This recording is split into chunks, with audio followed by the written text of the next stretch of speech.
അതിനാടകീയമായിട്ടുള്ള വാചകമടിയൊന്നും നടത്തണ്ട. നിങ്ങൾ ശ്രീ അഭിലാഷ് മോഹൻ, ഈ ചർച്ച ആദ്യം മുതൽ കാണുന്ന ആളുകൾക്ക് ഡൽഹിയിൽ നിന്ന് നിങ്ങളുടെ പ്രതിനിധിയായിട്ടുള്ള ശ്രീ ബാലഗോപാൽ ബി നായർ പറഞ്ഞ കാര്യവും നിങ്ങൾ പറഞ്ഞ കാര്യവും തമ്മിലുള്ള വൈരുദ്ധ്യം മനസ്സിലാവും എന്നാണ് ഞാൻ വിചാരിക്കുന്നത്. കാരണം ശ്രീ ബാലഗോപാൽ റിപ്പോർട്ട് ചെയ്യുന്ന സമയത്ത് അദ്ദേഹം പറഞ്ഞ കാര്യം, ഇടയ്ക്ക് രാഹുൽ ഗാന്ധി താഴെ വീഴുന്നത് കണ്ടു, അദ്ദേഹം മുഖം മറച്ചിരിക്കുന്നത് കണ്ടു, അദ്ദേഹത്തിന്റെ മുഖത്ത് പോലീസ് ചവിട്ടി എന്ന് ചില ആളുകൾ ആരോപിക്കുന്നതായി കേട്ടു, പക്ഷെ അതുമായി ബന്ധപ്പെട്ട തെളിവുകൾ നമുക്ക് കിട്ടിയിട്ടില്ല. രാഹുൽ ഗാന്ധി മുഖം മറച്ചുകൊണ്ടാണ് മാധ്യമങ്ങളോട് പിന്നീട് സംസാരിച്ചതാണ്. അടുത്ത കൂട്ടത്തിൽ അങ്ങ് സംസാരിക്കുമ്പോൾ പ്രതിപക്ഷ നേതാവിന്റെ മുഖത്ത് ചവിട്ടി എന്നതൊരു സ്ഥാപിത സത്യമായിട്ട് അങ്ങ് സംസാരിക്കും. അങ്ങയുടെ പക്ഷം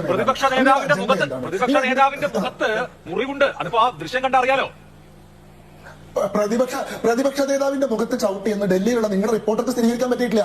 അയാൾ പറഞ്ഞു തന്ന വിവരം വെച്ച് ഇവിടെ വാർത്ത അവതരിപ്പിക്കുന്ന നിങ്ങൾ ചവിട്ടിയത് നിങ്ങൾ കണ്ടെന്ന് പറയാം. പ്രതിപക്ഷ നേതാവിന്റെ മുഖത്ത് ചോര പൊടിയുന്ന ദൃശ്യങ്ങളില്ലേ, അതിപ്പോ ശങ്കുട്ടിദാസിനെ കണ്ടൂടെ? ശരി ശരി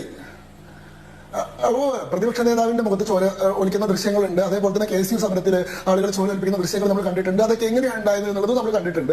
ഇതൊക്കെ അവിടെ ആളുകൾ ഇന്റർനെറ്റ് സാക്ഷരതയുള്ള കാലഘട്ടത്തിൽ ഇത് ആളുകൾ രാവിലെ തൊട്ട് വൈകുന്നേരം വരെ കണ്ടുകൊണ്ടിരിക്കുകയാണെന്നും നിങ്ങൾ വൈകുന്നേരത്തെ ചർച്ചയിൽ നിങ്ങൾ അവതരിപ്പിക്കുന്ന അജണ്ട വെച്ചിട്ടുള്ള നെറേറ്റീവ് കൊണ്ടല്ല ആളുകൾ സത്യങ്ങൾ മനസ്സിലാക്കുന്നത് നിങ്ങൾ മനസ്സിലാക്കിയാൽ മതി. ഈ ചർച്ചയിൽ ഇപ്പോൾ കോൺഗ്രസിന്റെ പ്രതിനിധിയായിട്ടുള്ള ഡീൻ കുര്യാക്കോസ് പങ്കെടുത്തല്ലോ. അദ്ദേഹത്തെ പോലീസ് വാഹനത്തിലേക്ക് കയറ്റുന്നതിന് മുൻപ് മർദ്ദിക്കുന്നതായി കണ്ടു എന്ന് നിങ്ങൾ പറഞ്ഞു. വാഹനത്തിൽ കയറിയതിന് ശേഷം നടന്ന എന്താ നിങ്ങൾ കണ്ടോ?